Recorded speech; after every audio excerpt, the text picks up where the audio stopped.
Job Hunting 101. Providing you with the tools you need in your job search. Career fairs, resume writing, job banks, veteran programs.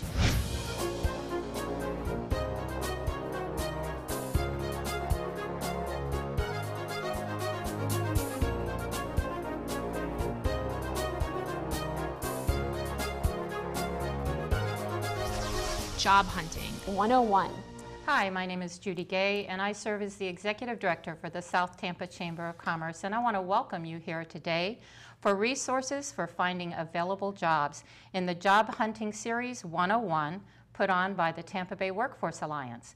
I'd like to take this opportunity to introduce our roundtable panelists. Let's start with you, Carson. Yes, my name is Carson Beaumont. I'm with the Cybrix Group. I'm the Business Development Manager there. Thank you. Bill Moline. I'm Bill Moline. I am actually technically retired, but I do teach networking and business development to pretty much anybody who is interested. Thank you. Mr. Day. My name, excuse me, my name is S.C. Day. I'm the host of the Legally Still Show and executive producer of the show. Thank you, gentlemen. I appreciate you being here. So I want to get this roundtable discussion started by saying so many people really don't know where to start when searching for a job. So we're here today to give you some tips on networking and finding the resources for the available jobs. So let's start with, what are the best resources for finding jobs? Your closest friends and acquaintances right off the bat. Your closest friends and acquaintances. Anybody else? Where else do you suggest that people look for jobs? Well, then after that would be networking events through local Chamber of Commerce's or other networking type organizations. Would you suggest hiring a recruiter or a headhunter? In certain cases, certain positions or certain jobs, I would suggest looking at a headhunter. But in looking for a headhunter, it's developing a relationship with the headhunter so they know you as an individual and what you're capable of. Any other comments on that? Bill? I was just going to say that remember that headhunters work for the company, not for you. So once you start that relationship, once you get it going, it's probably a lot better having that relationship because remember, they're not working for you. They're working for the company that's paying them. Good point. Good point. So aside from getting your resume together, are there other certain steps that you definitely should take when you're looking for a job? Research, research, research. Thank you. Research the company, but also research the individual. Nowadays, it's not like it was 20 years ago when you couldn't find out who the interviewer was. If you just do your social media work and you go on sites like LinkedIn, you can find out who the people are, who the interviewer will be, and you can look at buzzwords in the interviewer's profile to make you more acquainted with that person. So definitely research. Wow. There are a lot of tools online. You have Reference Directory, you have Reference USA, LinkedIn allows you, and company websites. I develop a lot of leads just going to a company website and finding out who I need to talk to. So definitely there's a lot of information. Research is a key, big key. So with talking about researching, do you think you should approach a company even if they're not hiring? Absolutely. Yep. And the reason you should is because you never know when that company's, when they're having turnovers. Mm-hmm. And if you can go in when they're not looking for someone, you have an opportunity to make a great impression. So when they start to look for someone, you're right there. Yeah. Phil, I was going to say. Yeah, think about that when a CEO needs someone, they don't normally, go to their HR director and say, I need someone. It's more like they put that in the back of their mind. If I ever find somebody that has this particular skill set, I'm going to hire them and go this direction with my company. So they have this thought process going on, and when you introduce yourself, say in an informational interview, where you just go in and talk to the CEO, and of course your attributes will come out, but then you ask them, so who should I be talking to? And that's when you might find out that you're talking to the right person right then. Absolutely. They may have a position that they have been keeping in the back of their mind, and you might be the person to fill it. Yeah, absolutely. That's great. Well, you know, you guys have already been talking a little bit about research and using LinkedIn. So let's talk a little bit more about social media and how people are using it to find jobs today. And I know, Essie, from my experience with you, you use LinkedIn a lot. So can you give some hints or some suggestions to people who are looking for jobs, how they can best use that LinkedIn without getting into too much detail? Well, absolutely. First thing I'd like to say is let's talk about what you shouldn't use Okay. with social media. All right. Employers are now looking at everything. They look at your Facebook page. They are tuned into your tweeting. Do not put things out there that you don't want people to know about. Nothing. I mean, absolutely nothing. Now, on the positive side of how you use it, a case in point, I closed a deal with a major corporation by looking up the person who I was going to be talking to. I went through that person's profile word for word and found buzzwords that were keywords for me to tune into. So once I got the interview, I sold the person themselves. I didn't sell them me. I sold them themselves, and I got the contract. So things like that, places to look at. LinkedIn for one. LinkedIn is a big business profile network where you can do all type of networking and negotiating. I talk negotiating there through LinkedIn, but also Facebook. Facebook is not just the friendly social media.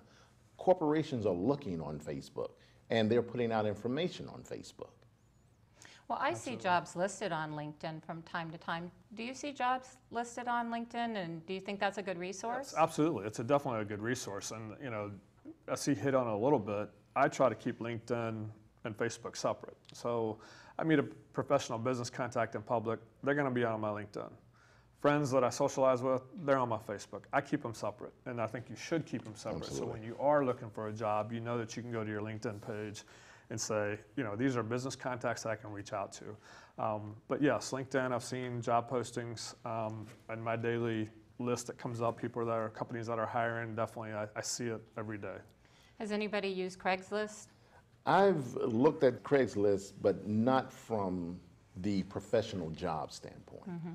You will find some jobs there like, you know, and this is not to belittle any job, but cleaning, lawn care. Right. But when it comes to professional jobs, I haven't seen any on LinkedIn. More like the service, blue collar Right. type of thing on Craigslist. Now, one thing I'd like to say, Judy, before Sure. we go on is, if you don't have a LinkedIn profile, create one. There are so many people out there that do not have LinkedIn profiles, and once you create it, it shouldn't just be stationary. You should be getting connected, making those connections, asking for recommendations from former employers or people that have a reputation that can give you a good recommendation on LinkedIn, because that is the first thing employers go to. They go to your social media profiles to see what type of person you are. So they Google you. They huh? Google you. I Google you, and you should make your Facebook private. It should be private. All information on your wall, everything should be private, so only your friends can see what's on your Facebook. Speaking of Google Me, this is something when you are putting yourself out to look for a job, you want your name to be ranked high in the social optimization. Why not put Google Me right beside your name in your signature block? Google Me. And invite them to do that And for you? invite them to Google you. Yeah. You have nothing to hide. You want a job. Okay. So they can look, another thing, and we hadn't gotten to that, probably blogging. Yep. Blog about things in the industry that you want to do. Let the employer know that you are the expert in the industry. So now when they look for you, they don't have to look further.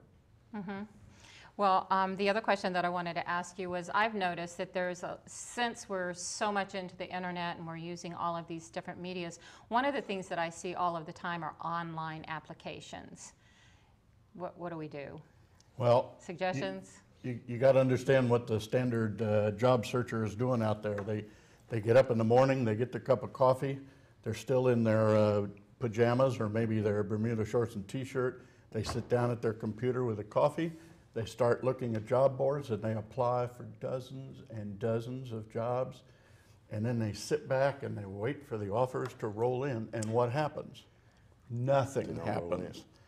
And the reason nothing happens is because very few jobs are filled through the internet. the proportion of jobs, the percentage of jobs filled through the internet is very small, like 5% or less. So then the next thing they go to is the Sunday paper. And that's actually better, more like 15% of the jobs are filled through written media. So between those two, that's 20% of the jobs. But I can tell you that for most people out there looking for jobs, that's 100% of their effort. So they're missing the biggest part. And the biggest part is networking and personal contacts. Which brings us right to the next section that I was going to be talking about, which is networking. Sometimes networking gets a bad rap. You can prove that by me, but I know that I hear a lot of people say, oh, networking is a waste of time. So some job seekers, I hear, worry a little bit that networking is equivalent to using people. I'd like to have you guys comment a little bit about that because I know you're all experts in networking. So Carson, you want to start? Well, you're using people to put yourself in a better situation to find a job, and I don't see anything wrong with that. Networking is basically out there putting yourself in the field, looking at or shaking hands with people who are hiring and making those contacts. If you meet somebody who's hiring, how is that using somebody? I don't see how that, you're using them in a bad sense. You're out there using the tools that are available to you, such as networking events and things of that sort. What would you say to someone who said to you, you're just using me to find a job? I mean, do you have a comment for that? I haven't met anybody that's done that, but. Yeah, and I would say, I'm sorry, I thought you were a friend. Yeah, exactly. Yeah. I would think maybe you need to find some new friends. Well, I have a spin on the whole using me. Okay. And I think that bad rap comes from as soon as people start networking and they get these business cards, then they start to call people, what do you have for me? What do you have for me? Do you know anybody looking for a job? Do you know anybody that's looking? And that's where that I feel used. One thing that I say to networkers is ask this question: what can I do for you? Instead of what you can do for me, what can I do for you? Even though I'm looking for the job, what can I do for you? What type of assistance can I be for you? And this will open a door to, I know when someone says it to me, I don't feel like I'm being used. I feel like you want to contribute as well. And the next thing I know, if I know of a job, I'm going to tell you about it. You don't have to ask. I'm going to tell you about it. That's great. That's great information. So let's talk about let's talk a little bit more about networking, because since we're all experts at that, let's talk about some of the best kinds of networking contacts, the best venues, and that sort of information. Bill. Well, I would say, I would come back, what are the best kinds of networking contacts? I would say there are no bad networking contacts. Everyone is a good contact. Some maybe a little bit better than others, but everyone's a good contact, and you never know when the person you're talking to, whom you may have mentally dismissed already, they might be the one. They might be the brother, the sister, the niece, nephew. They might be the friend, play golf with, the CEO of the company you're trying to get into. So never dismiss anybody. Don't, quote, qualify them while you're speaking to them. And as far as venues go, if you are a networker looking for a job, then all venues are good venues, anywhere you're talking to people. Even standing in line at the grocery Absolutely. store. Exactly. You should be, first of all, you should reclassify yourself and not say you are a job seeker. You are a marketer. You are marketing yourself. Always marketing, always, even at the grocery store, because you do not know who you're talking to. I see. Absolutely. Sometimes, and a lot of places teach this, and I'm okay with it, but telling people that you, rather than I'm out of work and looking for a job, and you have immediately made them uncomfortable. Absolutely. Try I'm in transition, or one I like even better is I'm an operations management consultant doing research on the Tampa Bay market. Yep. I basically said the same thing, but I haven't made them uncomfortable. Absolutely.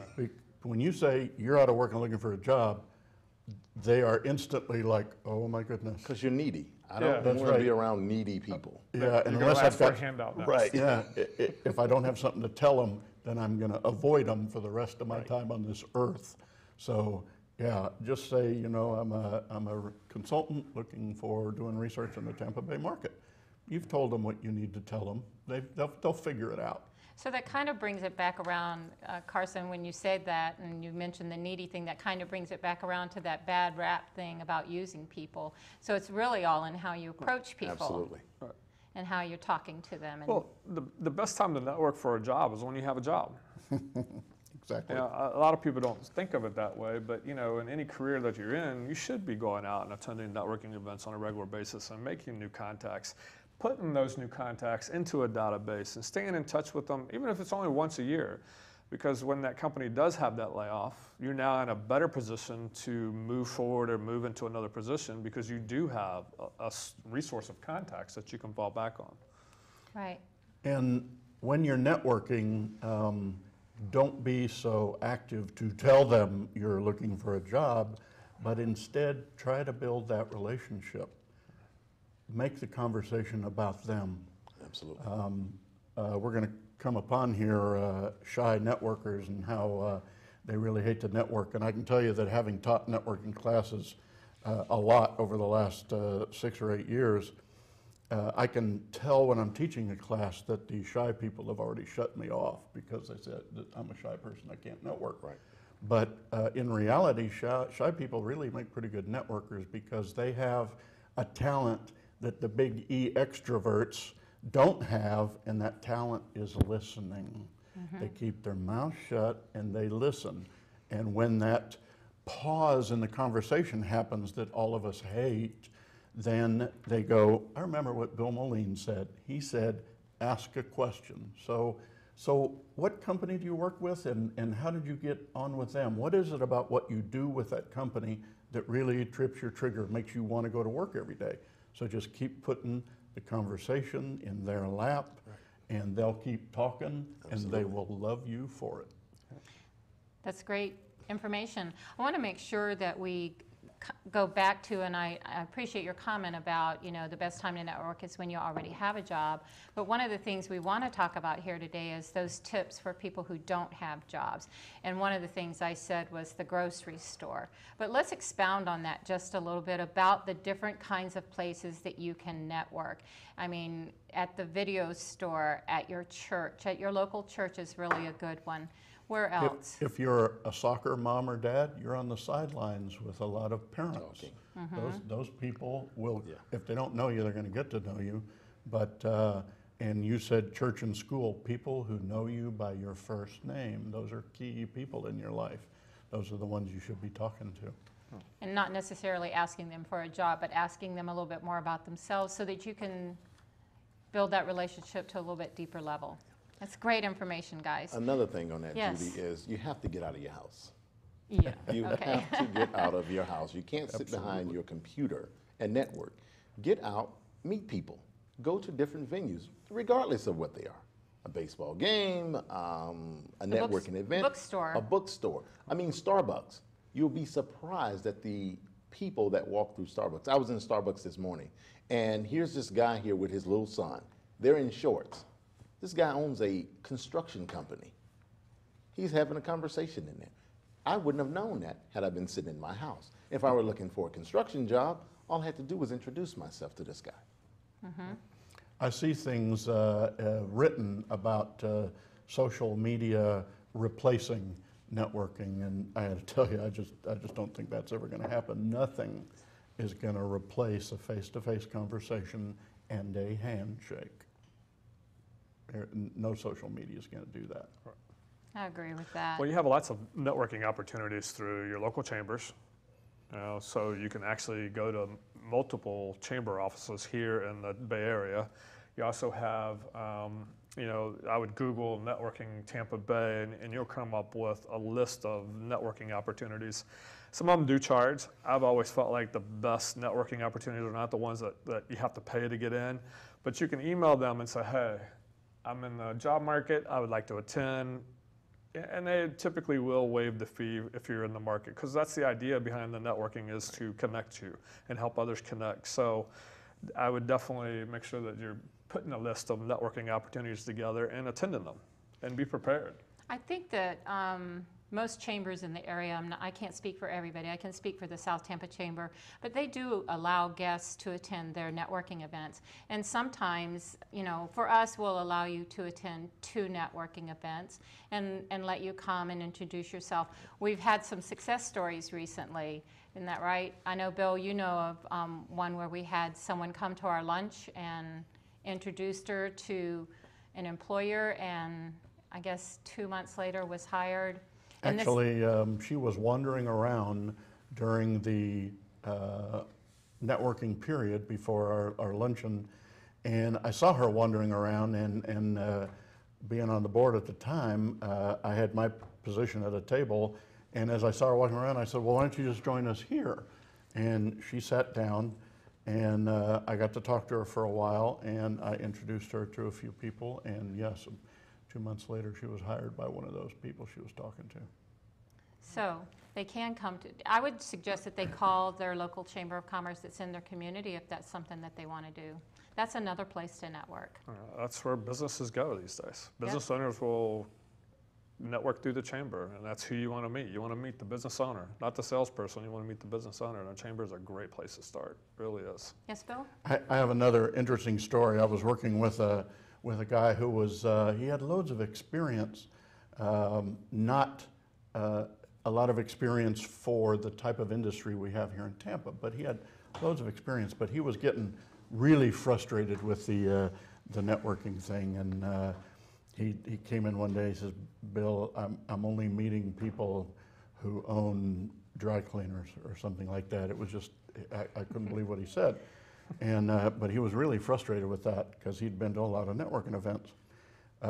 So he got to a point where he almost gave up, and I called him up because there's a local alumni group that meets for lunch once a month, and I asked him to come to that group, and he said, okay, but I'm bringing my wife and I'm not networking.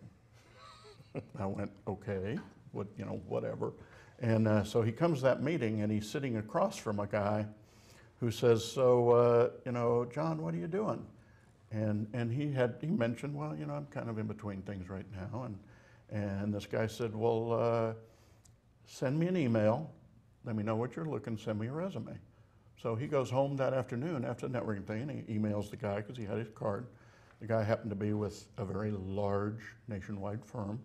And he sends him his email with his resume. That guy forwards the resume to the home office in like Denver, who that afternoon emails directly to the office here in Tampa, and they call him up the next morning for an interview. Now, that did not result in a job, but he was blown away by the networking portion. He did what he was supposed to do. He just relationship building there. I think that's what it is. I think boom. I think we put too much emphasis on the word networking. Creating relationships is what it should be called. I have a friend of mine who had a small business. Business wasn't going well for him. He called a friend of his at a big corporation, and this guy's a veteran. He calls friends of his, and at Cisco Systems, Cisco is really pushing this hire 100,000 veterans. Mm-hmm. And he said, listen, could you just look at my resume, because I don't know what I want to do, but I want to get back out on the job market. The guy says, yeah, we want you here. Your qualifications and your background fits perfectly for the job that we are about to post. He had a relationship with this person. Now he has a job earning nearly 6 figures just by sending a resume to a friend. Those relationships. So drop the word networking and see what you can do. A lot of people go to networking events looking to see what I can get out of it. Mm-hmm. Right. What can I get out of it? No, what can you put into it? It's about attitude. What can you put into it and watch what happens? I agree Absolutely. with you. And then also targeting. Make sure you're hitting those right targets. That you're not just going through and just broad stroking a networking event.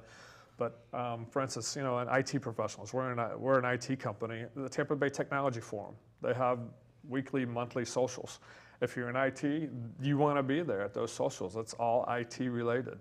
They're sponsoring it, but Tampa Bay Workforce Alliance is a great resource for networking yourself into a job. That's what they do. So you've got to target your market and make sure you're hitting those right targets. Absolutely. Is it all about who you know, or is it who knows you? So that leads us into having a personal branding for yourself. And Essie, I want to turn this towards you because I know that branding is something you really work hard at. Absolutely, absolutely. No one knows who you are until you tell them who you are. Okay. But once you do that, you want to make sure as many people know you instead of you necessarily knowing everybody. Because when people know you and they get that first impression or that really good branding impression of you, they will turn you on to all type of things, all the jobs, all the positions, all of the networking events. Make sure these people know you with a positive attitude. So it kind of sounds like who knows you is more important, way more important than who you know. Who you know. How about you guys? Agree or disagree? Absolutely. It all goes back to business contacts. You know, where you first met somebody, taking that business card and holding it in your hand while you're talking to them. Don't just dismiss it into your pocket. That's a key. You know, I get a business card. I'm talking to this person. I keep looking at their name on their card, looking at their face to help me remember something about them while they're talking. And at the end of any event that I get business cards, I flip it over and write down how I met them, where it was at, little tidbit about them. And later on, I then transfer it into a spreadsheet where I keep all my contacts. You know, people use business card scanners, which you use. But whatever, make notes so that you can follow up, so you have a database and you can reach back to them for whatever instance, you know, situation is. But the other side to that is letting them know, again, letting them know you. When you blog, you put information out there. If you put posting updates about your industry, let's say I'm in the IT field. I'm in broadcast media. I'm constantly putting something out there about broadcast media. If there's something in the news, gas prices, I talk about it. I'm consumer finance. I talk about it. What happens is people tend to see your name. When they start to see your name constantly, this guy's talking about this guy's talking about that. Now they're looking, they know you. You don't necessarily know them, but they know you. I have more people, Workforce Alliance, I have more people telling me about jobs. I'm not looking for a job, but I hear jobs from professional level all the way down to lawn care. People are telling me about jobs because they want me to put it out. Well, thank you guys. Okay, so next we're going to be going into some of the tips. We're going to get down to the nitty-gritty of what happens when you go out to these events. But first, we're going to have to take a little break. So thank you very much, and we'll be right back.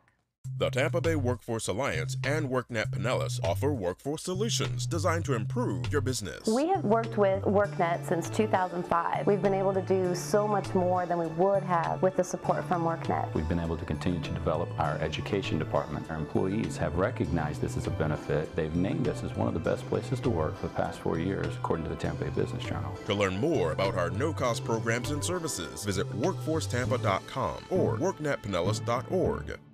Job seekers, you can upload your resume, view job postings, and research labor market information at employflorida.com.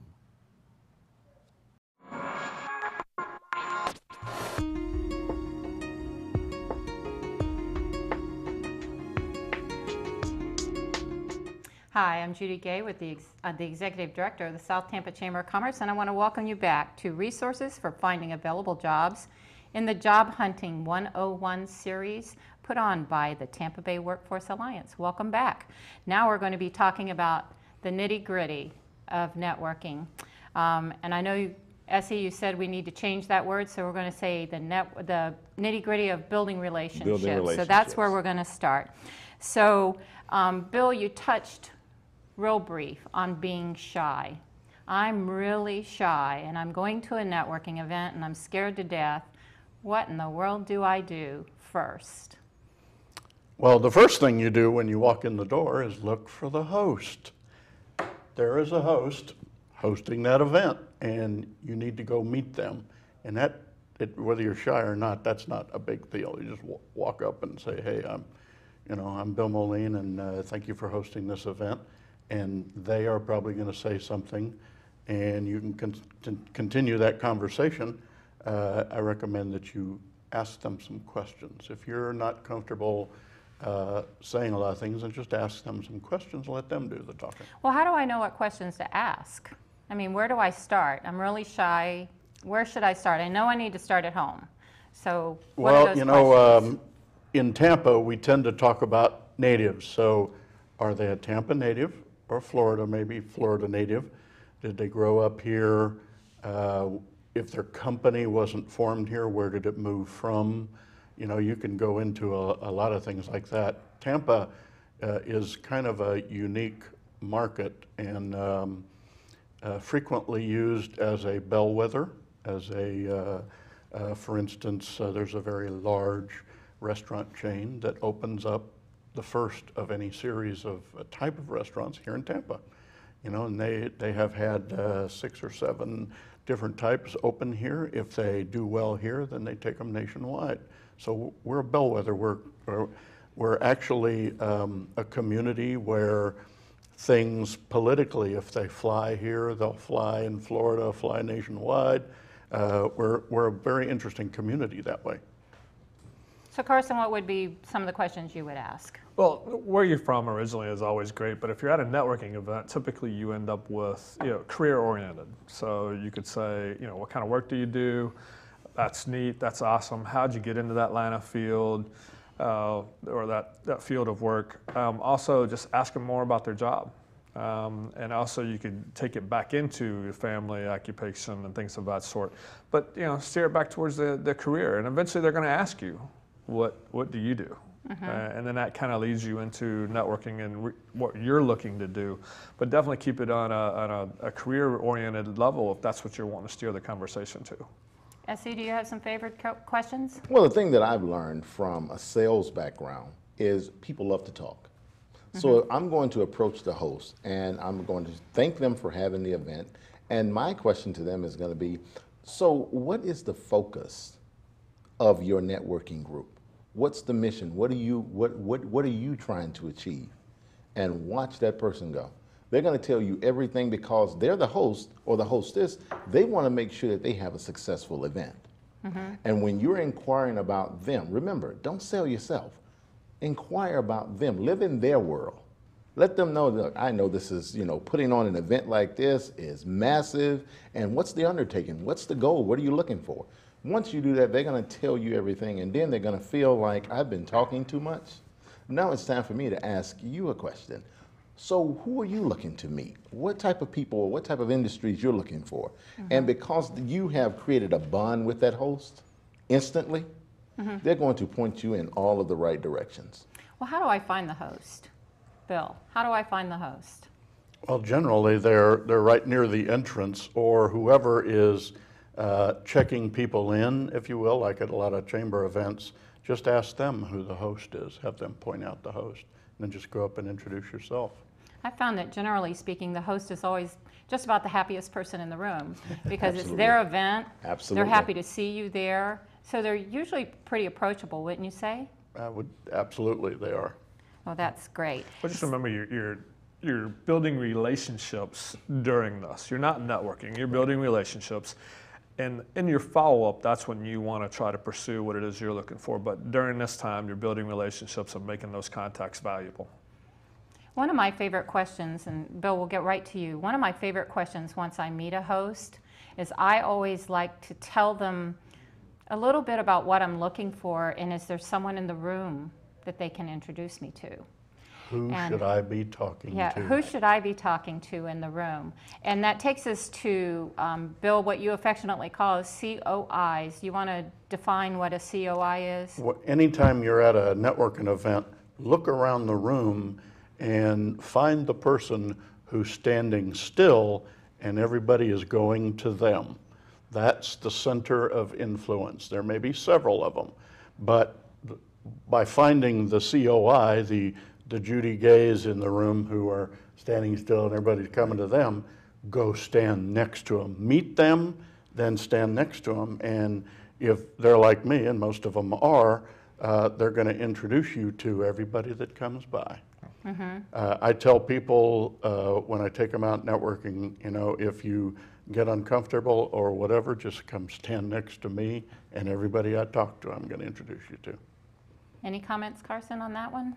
Well, is that a networking tip? A networking tip for me is if you're even more shy, a simple one is if they have a bar, go stand next to the bar.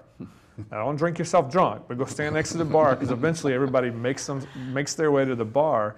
And when they do, you stick your hand out, shake their hand, introduce yourself. It's a guaranteed way to meet a lot of people in the room and network. Because they still have to wait for their drink, right? They have to wait for their drink, absolutely. So that's a great opportunity, to talk. great opening. Yeah, and then it also gives you a chance, once the event gets going, is to walk away from the bar and then reconnect with some of those people that you met while they were getting a drink.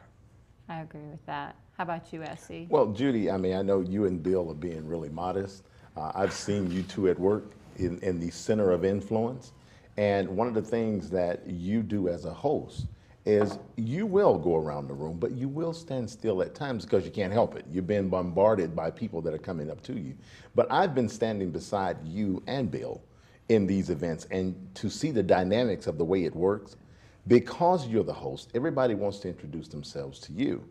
But if I'm standing by you, I get a chance to hear everybody's name as they come up. I get to hear everybody's spiel of what they're doing and what they're looking at. And all I have to do is just sit and take names, introduce myself, sit and take names, get their card, and contact them later.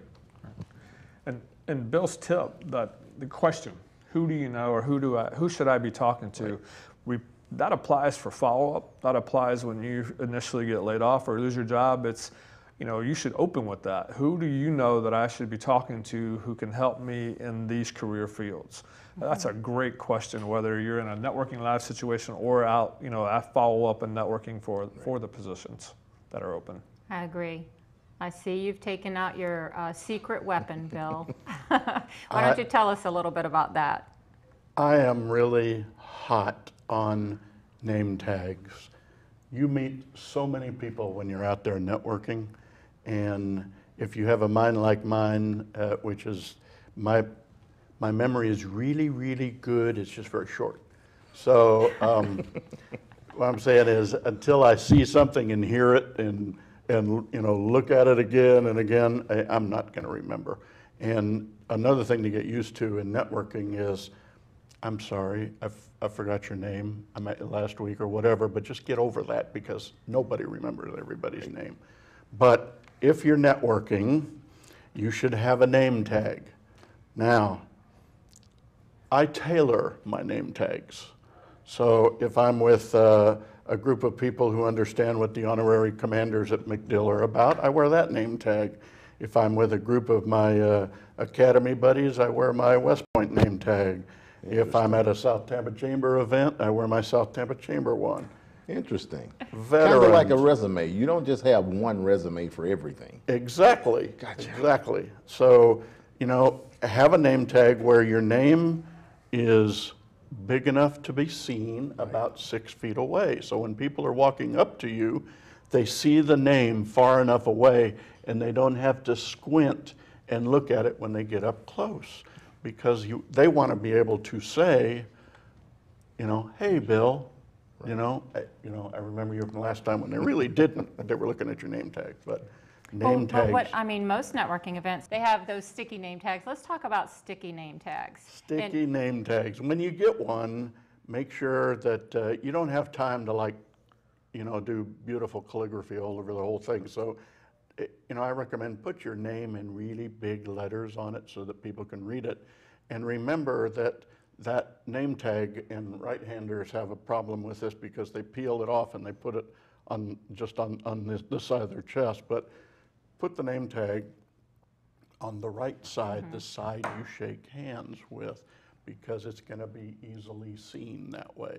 So always put it on the right-hand side. And this is pretty simple. I mean, I have a ton of these at home with conferences that I've gone to, and this is just basically a conference name badge pouch. Right. He's put his name tag in it, and it's very easy. And another thing, what I do, when I see somebody with a name tag on, and I walk up to them the first time, I reach out and I read their name out loud when I go to shake their hand.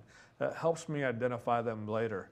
And that's a great tool for trying to remember the name and making that initial contact. People like being called by their name.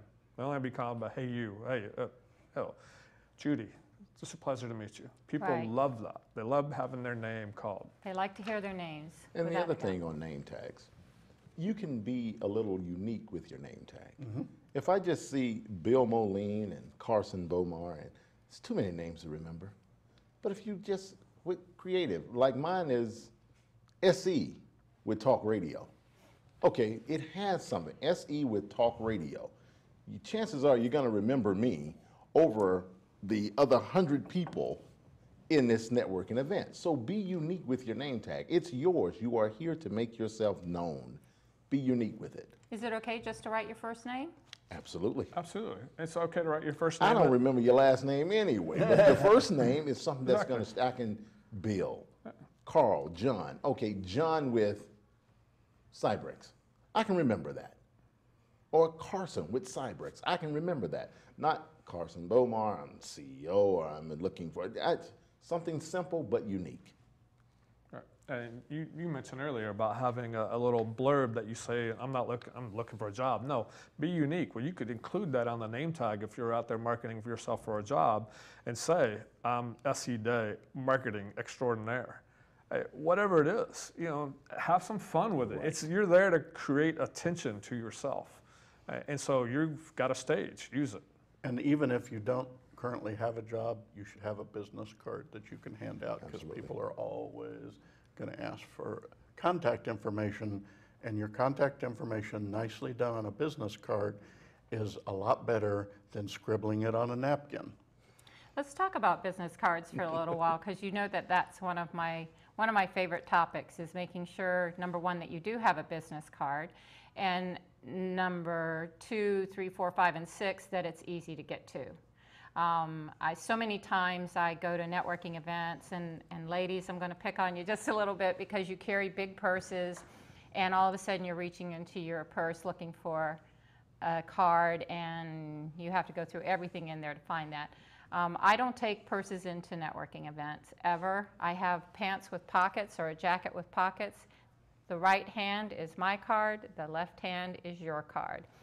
And so do you guys have techniques like that too? Always, yes. I keep, at a networking event, shirt pocket right here is my card. I hold everybody's card in my hand until I'm done speaking with them. And if I have a second, I will take a pen and write something down real quick on their card if we part ways and walk away. That's number one. Number two, if you're making your own cards, looking for a job, keep it simple. It needs to be easy to read. I always prefer black and white, and now they come out with so many different colors and they're so hard to read. Keep it black and white, and keep the back side. You could put a couple little tidbits about maybe what you're looking for, but try to keep it blank so people can write on the back. To me, I always like having a back of a business card that's blank so I can write notes about the person on the back of the card. Bill, would you speak on business card etiquette just a little bit? Because I know that this is something you know very well. Well, we as Americans are notorious for getting a business card and sticking it in the pocket immediately, and that it drives me nuts when people do that. Guilty. But yeah, I mean, I did it for years till I realized how really rude it was. But you should keep their business card out as long as you're talking to them, because there's a lot of information on a business card. And funny thing was, I was in Washington, D.C. last week, and it's a pretty international city, and I was there during cherry blossom time, and there were a lot of Japanese visitors. And I'm in a restaurant, and I see a group that were introducing themselves at a table, and they were all Oriental. And when it came to business card time, one of them took his business card and presented it to the guy next to him, and he did it with both hands like this. And the guy that took the business card took it with both hands, and he held it, and he looked at it, and he commented about the business card the entire time he was talking to him. He did not put that card away until they were done with that conversation. And I have been teaching that for years around here, because we have a pretty international city here, and for sure we have 65 countries out at MacDill that have all sorts of international people out there. So when I saw that, I went, yes, I was right. That's exactly what they do. They hold it with two hands. When they give you their card, they are giving you the essence of themselves. So it's very important to them. That you Very respect important. that. Yeah. Respect seems to be really important in that. It feels like I'm being dismissed if someone takes my business card and sticks it in their They're pocket. not interested. Not interested in you, not interested. interested in anything about you, and it's very disrespectful. And along the lines of what you were talking about with, keeping your hands free, I will drink. I'll have a drink. Either it's water or if I'm going to drink a glass of wine, and that's it. I will keep one hand free at all times. I will not feed my face. I'll eat at the end of the event, or I'll go to eat afterwards. But I'm there to network. I'm there for a purpose. And you cannot do that when you're eating and drinking and you don't have a hand free to shake a hand or talk. Somebody comes up to you and your mouth is full, it's going to be kind of hard to convey what you're there for. Well, let's talk about networking 101. And the very first rule is to have a goal, right? I mean, isn't that what you teach, Bill? Is before you go networking, you have to have a goal. The goals that I talk about, particularly for someone who is looking for a job, the goal would be something simple like 2 to 3 networking events a week. And at each networking event, I don't want them to go in there and expect to walk out with 28 business cards. That doesn't do them any good at all. Right. I'm real happy when I network to walk out with 3 to 5 business cards of people that I have had a conversation with. Not 30 minutes worth, but maybe 10 minutes, maybe a little bit more, because you've got to be mindful of their time too. They've got a lot of people to meet in that room also. So 3 to 5 business cards of people I started that relationship with, and let them know that I am interested in seeing them again, maybe having coffee with them, something like that to continue that relationship. So 3 to 5 business cards is all I'm after. 3 to 5 times 3, 2 to 3 events times 4 weeks in a month, that's like 12 to 20. Yeah. I normally add about 400 contacts a month to my database, and I'm not networking for anybody right now. I'm just networking to help people, and I still add about 400 people a month. And you're not saying 3 to 5 business cards because you take up all of that person's time. That's right. And you only connected with 3 to 5 people. No, you're saying you are, because respect their time. They're there to network too, and we have a natural tendency to, once we start a conversation with somebody and we feel a little comfortable, we become a wallflower. We don't move anymore. We will stay right there and just continue to talk and talk and talk. But remember, you're there to create relationships. And I've gone around a room and introduced myself to 20 people. But after introducing myself to those 20 people, the 2 people that I was interested in, I went back to them and talked a little further because they were also interested in me. And shortly after that event, I'm closing deals. That simple. Well, that's great. Okay, so let's keep going on networking tips. We've talked about business card etiquette. We've talked about meeting the host in the room. COIs. Who our circle of influences are, and we talked a little bit about having your goals set. What else, Bill? I know we have about 10 nuggets that we like giving people all of the time. You have that list there so that we can talk about a couple of more of those? Well, I have a couple of rules for networking success, and we can talk about any of them, and feel free to chime in. But first of all is like, ask for information, not a job. Yeah, I think that's important here, and we've touched on that a couple of times, is whenever you're talking to people, you're not asking them to help you find a job. Number 2, SE just commented about, be considerate of others' time. It's very easy and very comfortable to stay with the first person you meet and just chat them up for the whole hour, but that doesn't do either of you any good. Listen first, then ask questions. Big E extroverts like myself, we have serious problems keeping our mouth shut. We need to do less talk and more listening, so ask questions. And a key is from when you say, what do you do for a living? And they talk about their job. That's great. How did you get into that? And then you continue to listen to what they're saying and ask questions based on what they're saying. It forces you to listen. You have to practice that. You have to do that. That means that person's going to feel that you are truly, sincerely interested in them as a person. You have to do that, and that's what that is. Well, doesn't it? And listening adds to your authenticity. I think and that's really important as the listener. And then the end result is when you walk away with that person's business card, you remember them. When you sit down the next day or that night after the event, you remember who they are because you listened. Right. What's next, Bill? How about be passionate about yourself? If you're not passionate about yourself, Right. how can you expect anybody else to be passionate Not about you? overbearing, just passionate about yourself. Or what you want to do, or what it is you're seeking. Just have that passion. People love that passion. They get excited when they're around Well, it. you have to be able to answer that question whenever they do ask you. So, what is it that you do, or what is it that you're looking for? You have to be able to answer that question, so you need to be prepared. Nothing like working on it in a mirror, right? Nothing like working on it in a mirror. Get that answer ready and be prepared. Absolutely. Because people are going to ask you that question. I think it's very important that you know exactly who you are and what it is you're looking for, and be able to verbalize that briefly, right? What's the next topic? Well, you've spoken about it. What are the 5 really important Oh, things? the 5 most important things: follow up, follow up, follow up, follow up. Did I mention follow up? Yes, Yeah. absolutely. Follow up's very important. How do you follow up? Let's go down the line. Carson, how do you follow up? The good old-fashioned thank you card. It's awesome. Really? Handwritten thank you card. What do you Goes- thank them for? Well, whatever happened or transpired.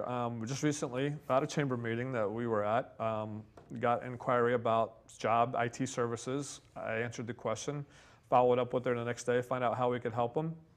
We ended up getting the job, and I quickly sent a thank you note, just thanking Absolutely. her for taking the moment to inquire about what we did. And she mentioned that as soon as she saw me next to man, that thank you letter was really neat. So what's another good thank you topic? Well, I have like a 2-tiered system, and Carson is absolutely correct. If you want to blow somebody away, send them a handwritten thank you. I take that like maybe one step further in that I always follow up a meeting where I get a business card. I enter them in my contact database, and I send them an email. Sometimes it's even that night, but certainly by the next day, I send them an email, dear Karen, it was nice meeting you at the networking function last night. I enjoyed talking with you about pre-Columbian art or whatever it was we were talking about. If I can ever help you, please let me know.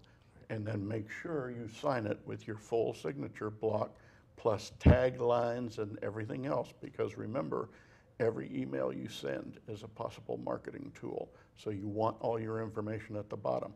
So I send them this email, and frequently I get an answer back like, wow, you're good. And when I first got that, I'm thinking, good at what? But what they're saying is you were the 10% that did something with my business card, because 90% of the people who get a business card while networking do absolutely nothing with it. And there's that top 10% of they know you now instead of, and how about you, I do SE? something very similar. I will always do an email immediately after the event, because most people have smartphones. So as soon as I send that email, it's going to their smartphone. I will also do a thank you note, but before I do either of those, I ask a simple question. How do you like to be followed up with? That's a really good question. Because some people, I don't like phone calls. Okay. Email, I love emails, and I'll read mail. But if you want to just pick up my business card and give me a phone call, it may not get answered. So I will always ask that question, and they would love to tell you how they like to be followed up with. Okay. Did we cover them all?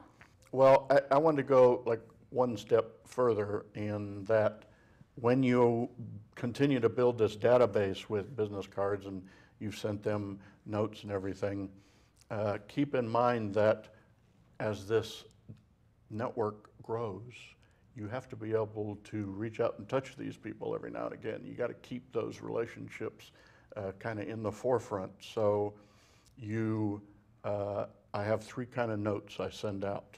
The congratulatory note, the how you doing note, and then the thank you note. So the congratulatory note I send out when I see in, say, the Business Journal or something like that, that they have been promoted or got a new job or something. That's a congratulatory note. Hey, congratulations on your new job. If I can ever help, let me know. Or then the how you doing. If I haven't seen them in a while, I send them a handwritten note that says, you know, we haven't chatted in so long, let's meet for coffee. I want to know what's going on in your world. And then there's, you know, thank you for whatever they have done. Well, these are all really great tips, but we only have a few minutes left, and I want to make sure that we talk just briefly about job fairs. And I want to make sure that I want to know, number one, how can you prepare to attend one, and do you have any tips? And we only have a couple of minutes, so if you could keep it brief. You need to research, know who's there. You need to know who's there and be direct when you're going. You have a very limited time. Go directly who you want to talk to and keep it focused. I agree. How about you, Essie? Let them know. Everything Carson said, but let them know how you can be a benefit to them. Find out what they want at the job fair, because you only have a limited amount of time, normally 30 seconds to a minute to do a mock interview or a fast interview, but find out very quickly what they are looking for, and then let them know what you can do for them, how you can benefit. And what's your hint, Bill? I know you got a good one. Well, I used to teach this, and then I decided one time I would go to a job fair and just try it out. But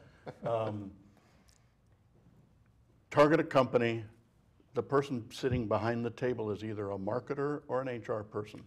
You go up and you say, look, you may not have or are looking for the type of person that I am, so I'm going to give you my resume, but if you could call me afterwards, or I could allow me to call you and see if you've got any of my level positions, that would be really helpful. And then I go get them a cup of coffee or something. That's awesome. So more about building that relationship. We're back to that all of the time. Absolutely. Asking the right questions, building that relationship. Well, thank you so very much, gentlemen. I can't tell you how much I appreciate talking to you. It's always good talking to you about this. You know it's my favorite subject. So Carson, if we could just take one more minute. Carson, introduce yourself again and tell us who you work with. Carson Bomar with the Cybrix Group. Thank you. And Bill? Bill Mullane, retired, but still out there teaching people how to network and build relationships. I'm S.C. Day. I'm the host of the Legally Still Show. All right. Well, I want to thank everybody, including our viewers, for joining us today on the Resources for Finding Available Jobs show, our Job Hunting 101 series. I invite you to come back and follow this series. And I also want to invite you to call any one of us. You can Google us to find us, to ask us additional questions if you have them. Thank you so much.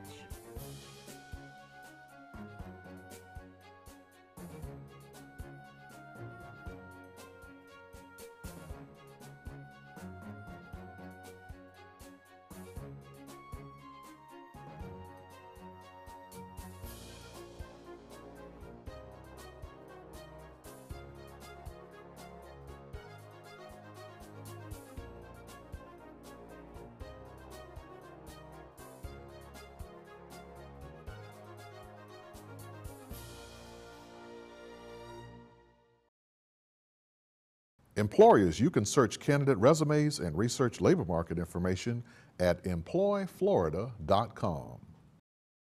The Tampa Bay Workforce Alliance and WorkNet Pinellas offer workforce solutions designed to improve your business. I've really valued my relationship with WorkNet Pinellas and have been instrumental in keeping us informed with new educational trends. We've really seen our employees grow in their own personal development. It has not only exceeded Power Design's expectations, but our employees' expectations as well. To learn more about our no-cost programs and services, visit workforcetampa.com or worknetpinellas.org.